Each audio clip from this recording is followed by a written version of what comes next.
ये बात है ईयर 1950 का।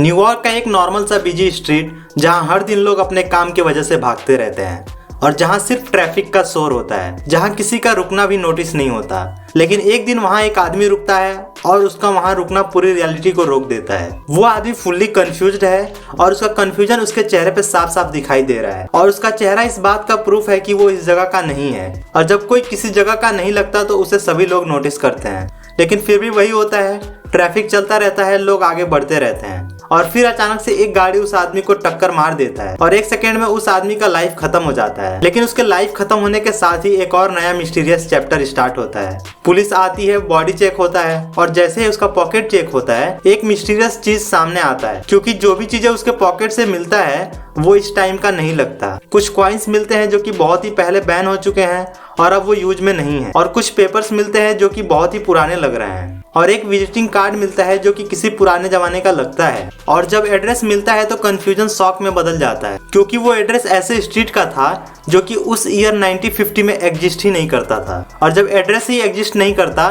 तो आइडेंटिटी भी क्वेश्चन बन जाता है। और फिर उस आदमी का नाम मिलता है रुडोल्फ फेंच, और जब नाम मिलता है तो सर्च स्टार्ट होता है, और जब सर्च स्टार्ट होता है तो रिकॉर्ड्स खुलने लगते हैं, आर्चिव्स खुलते हैं, फाइल्स निकलते हैं और फिर एक ओल्ड रिपोर्ट मिलता है जिसमें लिखा होता है कि ईयर 1876 में एक आदमी मिसिंग हुआ, नाम रुडोल्फ फेंच। और जब मिसिंग रिपोर्ट पढ़ा जाता है तो एक और शॉक मिलता है, क्योंकि वो आदमी घर से निकला था और फिर कभी वापस आया ही नहीं और केस कभी सॉल्व नहीं हुआ। और जब 1876 का मिसिंग आदमी 1950 के डेड आदमी से मैच करता है तो कोइंसिडेंस थियरी टूट जाता है, क्योंकि कोइंसिडेंस एक दो पॉइंट पे होता है, पर यहाँ नाम, एड्रेस, रिकॉर्ड्स, टाइमलाइन और एज भी मैच करता है। मतलब कि एक ही आदमी दो डिफरेंट सेंचुरीज में एक ही आइडेंटिटी के साथ, बिना बूढ़ा हुए, बिना यंग हुए, सिर्फ टाइम में शिफ्ट हुआ है। और जब साइंस इस केस को समझने का ट्राई करता है तो एक थियरी आता है जिसको वर्म होल थियरी कहते हैं। इस थियरी का मतलब होता है एक टनल, जैसे कि जो एक जगह को सीधा दूसरे जगह से जोड़ देता हो। बस फर्क इतना है कि यहाँ जगह नहीं, टाइम को जोड़ता है।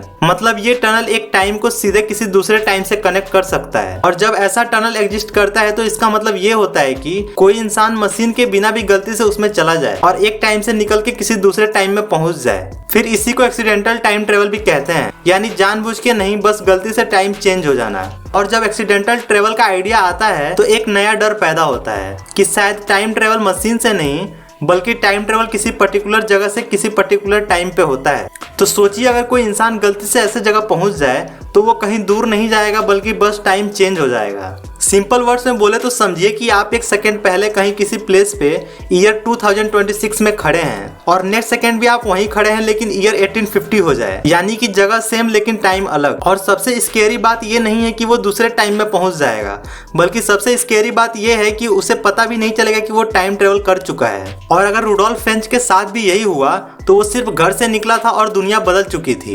रोड सेम जगह पे थी पर टाइम अलग था, लोग वही जगह पे थे पर जमाना अलग था, बिल्डिंग्स वही उसी शहर में थे पर सेंचुरी अलग था। और पैनिक में वो रोड के बीच आ गया और एक्सीडेंट हो गया। लोग कहते हैं ये अर्बन लेजेंड है, और जब कोई सच डेंजरस होता है तो उसे लेजेंड बोल दिया जाता है ताकि लोग सीरियस ना लें। पर एक सवाल रह जाता है, अगर ये झूठ था तो रिकॉर्ड्स क्यों मिले, आर्चिव्स क्यों मिले, मिसिंग रिपोर्ट्स क्यों मिले, डॉक्यूमेंट्स क्यों मिले और टाइमलाइन क्यों मैच हुई? और अगर ये सच था तो इसका मतलब ये है टाइम लॉक नहीं है बल्कि टाइम डोर है जो कि कभी खुल सकता है और कोई भी उसमें से निकल सकता है, और शायद कोई निकल भी चुका है। और सबसे लास्ट और सबसे डार्क थॉट ये है कि शायद हम टाइम के लोग नहीं हैं, शायद हम सिर्फ टाइमलाइन के कैरेक्टर्स हैं जो किसी और के एक्सपेरिमेंट का डेटा बन चुके हैं। और हो सकता है आज भी कोई आपके आसपास हो, बिल्कुल नॉर्मल, बिल्कुल आपके जैसे ही, पर वो आपके फ्यूचर का पास्ट देख चुका हो और आप सिर्फ अपना प्रेजेंट जी रहे हो।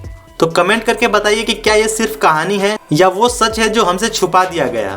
तो हम मिलते हैं किसी नए वीडियो में किसी नए टॉपिक के साथ। Thanks for watching.